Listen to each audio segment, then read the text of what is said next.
pretty much as she'd last left it, when she'd packed her pitifully few belongings and moved in with her parents after they've been brought to Morganville. The house seemed quiet, lonely, somehow sad and colourless. That was just its mood. Shane's things were still strewn around, a new game console that he'd only just hooked up, games piled in the corners along with his Wii controllers. His ratty old black sweatshirt crumpled on the corner of the couch. Claire walked to it, sat down, and pulled it into her lap like a pet, then held it up to her face and breathed. I'm home.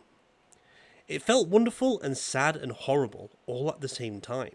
Holding Shane's shirt was like having him holding her, just for a moment. When she looked up, Myrney was watching her. What? She demanded. He shrugged and turned away. Why did you bring me here? I had to bring you somewhere, Myrney said. I thought perhaps you would enjoy this more than, say, the sewage treatment plant. Michael's guitar lay in his case on the floor near the bookcases. Some of Eve's magazines still littered the coffee table, edges curling up from neglect more than use. It still smelt so familiar, and Claire felt the loss of Shane, of her friends, hit her hard once again. Is Eve here? She asked, but Myrney didn't answer. Eve did, from the kitchen doorway. Where else would I be? She asked. She leant against the door jamb and crossed her arms, staring at them. What are you doing in my house, freaks? Hey, it's my house too. Claire knew she sounded defensive, but she couldn't help it.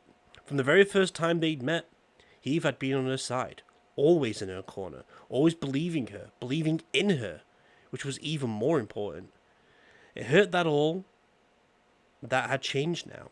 Eve's face was a rice powder mask, aggressively marked with black lipstick and way too much eyeliner. Her black hair was pulled back into a severe ponytail, and she was wearing a skin-tight black knit skirt with a red skull on the front, and oversized cargo pants with loads of pockets and chains, heavy combat-style boots. Eve was ready to kick ass, and she wouldn't bother to take names while she was at it. I'm serious, Eve said.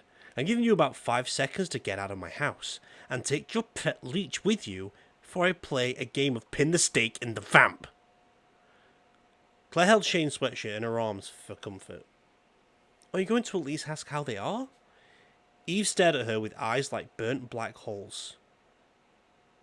I've got sources, she said. My boyfriend's still evil, your boyfriend's still in jail, you're still sucking up to the Dark Lord of Mordor. By the way, I'm going to start calling you Gollum, you little creep. Eve, wait, it's not like that. Actually... No, wrong person. Actually, it's exactly like that, Minnie said. We should go, Claire. Now. He tried to take her hand. She shook him off and moved closer to Eve, who straightened from her slouch and slipped one hand into a pocket on her cargo pants. I'm not screwing around, Claire. Get out of my house. I live here! No, you used to live here. That came out of Eve's blackened lips in a raw, vicious snarl. This is still Michael's house, and no matter what's happened to him, I'm going to defend it. Do you understand? I'm not letting you... Michael's not evil. Claire blurted out desperately. He's working for Amelie. Eve stopped, lips parted, eyes wide. Claire, Merlin warned, softly from behind her. Secrets are best kept cold. Not from her. Claire tried again, desperate to see some of the anger leave her friend. Michael's working for Amelie. He's not on Bishop's side. He'd want me to tell you that. He never left us, Eve. He never left you. Silence. Dead, cold silence. And in it, Claire could hear Eve's breathing. Nothing else. Eve took her hand out of her pocket. She was holding a knife. So this is Bishop's latest game? Taunt the loser? See how crazy you can make me? Because honestly, that's not much of a challenge. I'm pretty crazy already. Her dark eyes sparkled with tears. Runs in the family, I guess. Claire isn't lying... Claire isn't lying to you. Merlin said, and stepped around Claire to block any threatening moves Eve might make. Do you have to be so full of... Eve lunged at him. Merlin didn't seem to move at all, but suddenly he had her from behind. Arms pinned and the knife was spinning on the floor, skidding to bump into Claire's feet. Eve didn't even have time to scream. Once he had her, she wasn't able to, because his hand was across her mouth, muffling any sounds. Minnie's eyes sparked an unholy colour of red, and he brushed her lips against Eve's pale neck. So full of useless bravado, he finished, in exactly the same tone as before. She didn't lie to you. She's an awful liar when it comes down to it. That's what makes her so terrifyingly useful to us. We always know where to stand with little Claire. Now play nicely. Make believe, dirty girl, or I will fulfill your darkest wishes. He shoved Eve away towards Claire, who kicked the knife far out of anybody's reach. Eve whirled, and evidently, and understandably, finding Merlin more of a threat. Under the rice powder makeup, her face was flushed, her eyes shining with fear. Merlin circled like hyena. He grinned like one, too. Call him off, Eve said. Claire, call him off! Merlin, leave Eve alone, please. Which was about the closest Claire dared come telling Merlin to do anything, especially when he had that particular glow in his eyes. He was enjoying this. I need to talk to her, and I can't do that if you're scaring the crap out of her. Please. He paced a few more steps, and she saw him get control of himself with a real physical effort. He sat down in a chair at the dining table and put his dirty feet up. Fine, he said, and crossed his arms. Talk. I'll just wait, shall I? Because my mission to save this town is of no importance whatsoever next to your girl. Talk. Claire rolled her eyes. Oh, shut up, you medieval drama queen. Now that he was sitting down and the glow was gone from her eyes, she could say it, and he could acknowledge it with a snort and a roll of his shoulders. Eve, I tried to call. I tried to come by and see you. She was talking to her friend now, and Eve was staring right at her, not at Merlin, as if Claire were the actual threat in the room. Eve? I heard you. And I'm thinking, she said, because you've been awfully chummy with Fine Daddy Bishop. You're his little pet, scurrying around all over town, delivering his little love notes, right? Claire couldn't really dispute that. Not like I had a choice, she said. Believe me, I'd rather not be in the middle of this. But he knew I belonged to Amelie. I was just another thing to take away from her. That's all. He likes making her squirm by using me. Eve thought just a tiny bit. Sucks to be the object, Celestin. You have no idea. He hasn't... Eve mimed the fang thing, just in case. Claire thought she meant something else. Then she looked worried about that too. He's not interested in me at all, Claire assured her. I'm just some pawn for him to move around on the chessboard. And besides, Merlin looks after me. Merlin waved his hand in the air, halfway between a dismissal and a prince's lazy wave of acknowledgement. He won't let Bishop hurt me. Well, not much, if he was paying attention. How about you? It's been quiet, Eve said, and looked away for a moment. My brother's been coming around to check on me. Jason? Wow. That was not the most comforting thing Claire could have think of. Tell me you're kidding. No, I think he finally has his head on straight. He seems different. Besides, I need somebody on my side, and he's the only one still around. Jason is the one who sold us out in the feast. Do you remember that? He kicked this whole thing off. Talk about me being Bishop's favourite. At least I didn't choose it. Not until today, anyway. Eve sent her a fierce glare. Jason's still my brother. Hey, I wish he wasn't, but it's not like I got to pick my family. You sound like Shane talking about his dad. Did you just come here to insult me? Or do you have a point? Because if you don't, I need to get to work. Eve pushed away from the doorway and snatched up a patent leather backpack and a set of keys, which she rattled impatiently.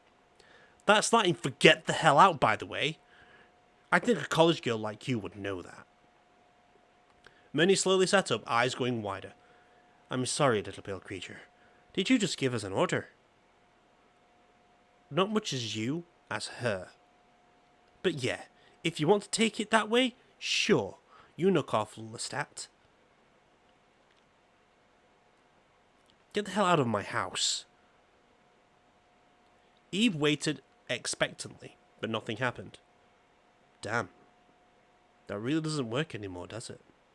Not since the owner of this house turned vampire, Merlin said, and stood up in that eerie way he had, as if gravity had just been cancelled in his neighbourhood. Please feel free to try and make me leave. I'd quite enjoy it. Merlin. Claire sighed. Eve, we're not enemies, okay? Stop poking at each other. That got her stares from both of them. Not nice. We're just passing through, Claire said, and felt a surge of real regret. On our way to... Where are we going? Somewhere remote, Merlin said. And I don't intend to tell you angry little friend about it in any case. Finish your babble. It's time to go. As if it was his idea and they weren't getting tossed out. Claire couldn't resist rolling her eyes. She caught Eve doing the same thing, and they shared sudden, sheepish grins. Sorry, Claire murmured. Honest, Eve, I miss you. Yeah, Eve said. Miss you too, freak. Wish I didn't. Sometimes, but there you go. Claire wasn't sure which of them moved first, but it really didn't matter. They both put their arms out, and the hug felt warm and good and real. Eve kissed her quickly on the cheek, then let her go and hurried out hiding her tears. I'm leaving, she shouted back, and disappeared into the hallway. That means you should too. The front door slammed. As Minute opened the portal in the wall, Claire grabbed up Shane's sweatshirt and pulled it over her clothes. It was huge on her. She rolled up the sleeves and couldn't resist lifting the neck to smell it one more time. Merlin smirked. There is no drama so great as that of a teenage girl, he said. Except yours. Did no one ever teach you to respect your elders? He grabbed her by the shoulders and pushed her through the portal. Mind the gap. Oh, and you have black lipstick on your cheek. They came out in a dim, damp basement, a generic sort of place, full of moulding boxes. You take me to the nicest places, Claire said, and sneezed. Merlin shoved Box out of his way without bothering to answer, uncovering a set of iron steps that looked to be more rust than actual iron. Claire followed him up, testing every tread carefully along the way. The whole thing seemed ready to collapse, but they made it to the top, which featured a locked door. Merlin patted his pockets, sighed, and punched the lock with his fists. It shattered. The door sagged open, and he bowed to her like an old-school gentleman, which he was, she supposed, on his good days. Where are we? Morganville High School. Claire hadn't ever set foot in the place. She had started her senior year at the age of 15, courtesy of a mutant freak smart brain. But as they stepped out into the hallway, she felt like she travelled back in time. Only a year, actually, which made it especially weird. Scarred, polished aluminum floors, industrial green walls, battered rows of lockers stretching the length of the hallway, most secured with dial logs, butcher paper posters, and banners advertising the drama club's production of Annie Get Your Gun and the band bake sale. The place smelt like industrial cleaners, sweat, and stress. Claire paused to stare at the oversized painted mascot on the cinder block wall at the end of the hallway. What? Merlin asked impatiently. Seriously? You guys have no sense of subtlety, do you? It was the same image the boy at Richard Morel's office had worn on his t-shirt, a menacing viper lunging, with fangs displayed. Cute. I have no idea what you mean. Come on, we have a very little time before a class is let out. A loud bell clattered, and all up and down the hallway doors banged open, releasing floods of young people, Claire's own age, or close to it. Many grabbed Claire's arm and yanked her onward, fast. School. It was surreal how normal it all seemed, like nobody could handle the truth, so they just kept on with all the surface lies. And in that sense, Morganville High was just like the rest of the town. All the chatter seemed falsely bright, and kids walked in thick groups, seeking comfort and protection. They all avoided Merlin and Claire, although everybody looked at them. She heard people talking. Great. I'm famous in high school. Finally. Another quick left turn led through a set of double doors and the noise of feet. Talk and locker doors slamming faded behind them into velvety silence. Merlin prodded her onward. More classrooms, but these were dark and empty. They don't use this part of the building? Claire asked. No need for it, Merlin said. It was built with a plan that the human population of Morganville would grow. It hasn't. Can't imagine why, Claire muttered. Such a great place to live and all. You'd think they'd be people just dying to get in. Operative word, dying. He didn't bother to debate it. There was another door at the end of the hall, and this one had a shiny silver deadbolt lock on it. Merlin knocked. After a long moment of silence, the deadbolt was pulled back with a metallic clank, and the door swung open. Dr. Mills?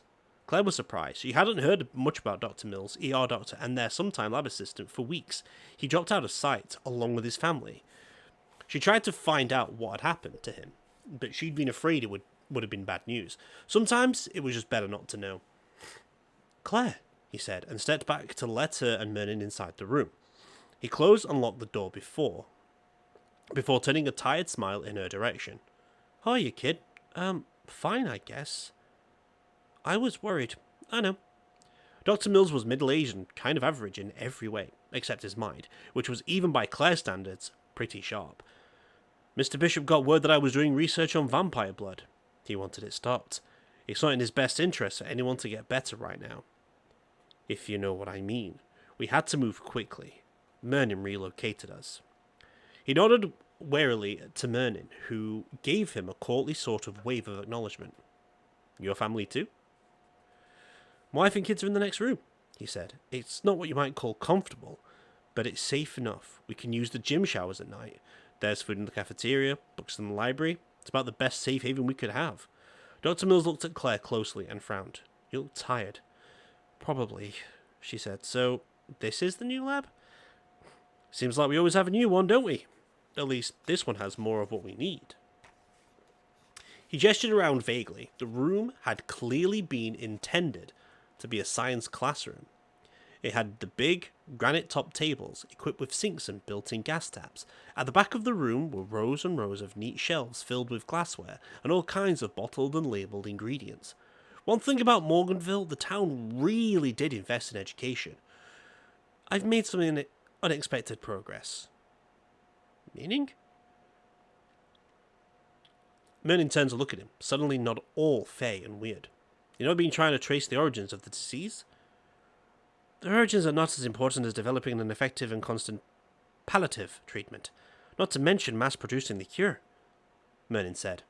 As I've told you before loudly. Dr. Mills looked at Claire for support, and she cleared her throat. I think we can do both, she said. I mean, it's important to know where something came from, too. That's the thing, Dr. Mills said. It didn't seem to have come from anywhere. There weren't any other vampire diseases. Everything I tested within the medium of their blood went down without a fight, from colds and flu to cancer. Granted, I can't get my hands on some of the top-level contagious viruses, but I don't see anything in common between this disease and another. Except one. Merlin forgot his objections and came closer. Which one? Alzheimer's disease. It's a progressive degenerative disease of... Merlin gestured sharply. I know what it is. You said it had things in common. The progress of the disease is similar, yes, but here's the thing. Bishop's blood contains antibodies. It's the only blood that contains antibodies. That means that there is a cure, and Bishop took it because he contracted the disease and recovered. Merlin turned slowly and raised his eyebrows at Claire.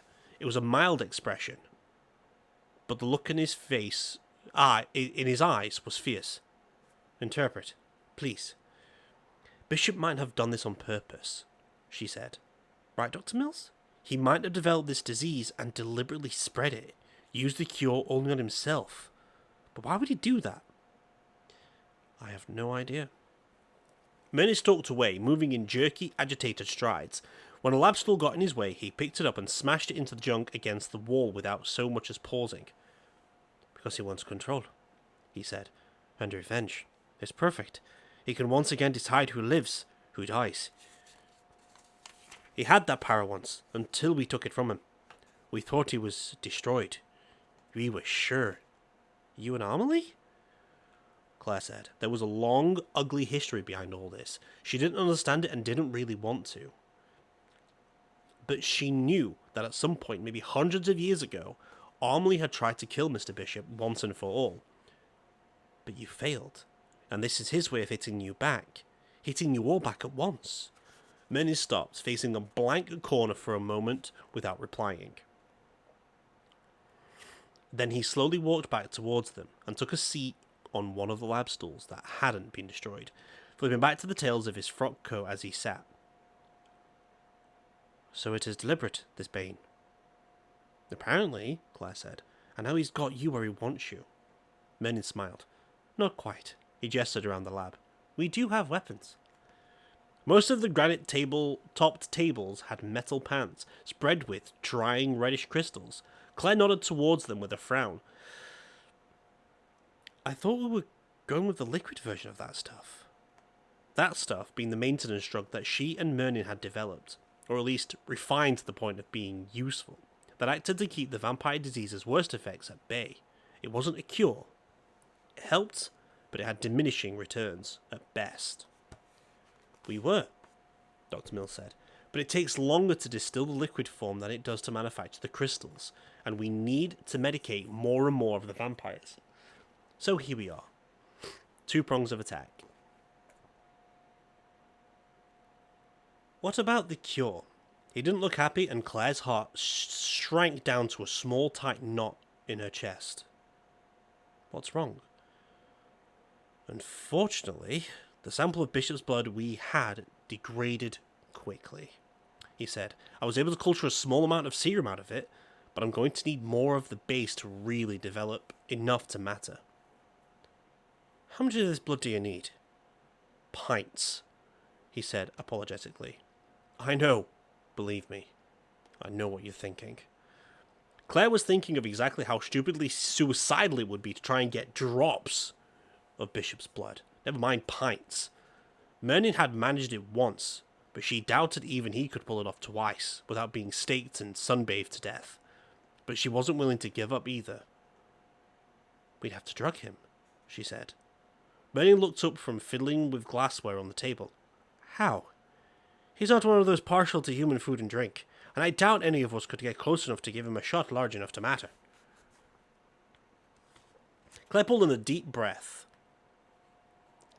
and it occurred to her in a cold and blinding flash. We have to drug him through what it is he does drink. From everything I've heard about Bishop, he doesn't drink from blood bags, Dr. Mills said. He only feeds from live victims. Claire nodded. I know. She felt sick saying it.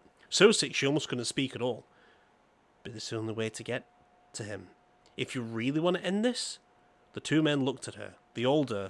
One older than her, the other infinitely older. And just for a moment, they had the same expression on their faces, as if they'd never seen her before. Merlin said thoughtfully, It's an idea. I'll have to give it some thought. The problem is that loading blood with sufficient poison to affect Bishop will certainly kill a human subject. Poison? She'd be thinking of some kind of knockout drug. But that wouldn't work, she realized. Doses big enough to affect a vampire would be poison to humans in their bloodstream. Does he always drink from humans? Merlin flinched. She knew why. She knew Merlin had drained a couple of vampire assistants he'd had, which was strictly against the rules. He'd done it accidentally, kind of, when it was crazy. Not always, he said very quietly. There are times, but he'd have to be greatly angered. Yeah? Like that's a trick, Claire said. Would it kill a vampire to put that amount of poison in his bloodstream? The drugs would not necessarily kill a vampire, Merlin said. Bishop draining him certainly would. The silence stretched. Merlin looked down at his dirty feet in those ridiculous flip-flops. In the other room, Claire heard a child singing her ABCs, and then a woman's quiet voice hushing her. Merlin, Claire said, it doesn't have to be you. Merlin raised his head and fixed his gaze on hers. Of course it doesn't, he said, but it will have to be someone you know. Someone you might perhaps like. Of all the people in Morganville, Claire, I never expect you to turn so cold as that possibility. She shivered deep inside from the disappointment in his voice. and visited her hands in the folds of Shane's oversized sweatshirt. "I'm not cold," she said. "I'm desperate. And so are you." "Yes," Vernon said. "That's unfortunately quite true." He turned away, clasped his hands behind his back, and began to pace the far end of the room. Turn after turn, head down. Dr. Mills cleared his throat. "If you have some time, I need help bottling the serum I do have. There's enough for maybe 20 vampires. 30 if I stretch it. No more." "Okay," Claire said, and followed him to the other side of the room, where a beaker and tiny bottles waited. She poured and handed him bottles to place the needle permeable caps on with a metal cramper. The serum was milky and slightly pink. "How long does it take to work?" "About 48 hours, according to my tests," he said. "I need to give it to Mernin. He's the worst case. He's the worst case we have, who isn't already confined in a cell." "He won't let you," Claire said. "He thinks he needs to be crazy so that Bishop can't sense that he's still working for Armley." Dr. Mills frowned at her. "Is that true?" "I think he needs to be crazy," she said. "Just probably not for the reason he says." Mernin refused the shot, of course, but he took pocketfuls of the medicine and disposable syringes and escorted Claire back out of the lab. She heard the lock snap shut behind them. "Are Dr. Mills and his family safe in there?" She asked, Mernin didn't answer. "Are they?" "As safe as anyone is in Morganville," he said, which really wasn't an answer. He stopped and leant against a wall and closed his eyes. "Claire, I'm afraid." "What?" He shook his head. "I'm just afraid. And that's rare. That's so very rare." He sounded lost and uncertain, the way he sometimes did when the disease began to take hold. But this was different. This was the real Mernin, not the confused one, and it made Claire afraid too. She reached out and took his hand. It felt like a real person's hand, just cold. His fingers tightened on hers briefly, and then released. "I believe that it's time for you to learn some things," he said. "Come." He pushed off from the wall and led her at a brisk walk towards the portal, flip-flops snapping with urgency.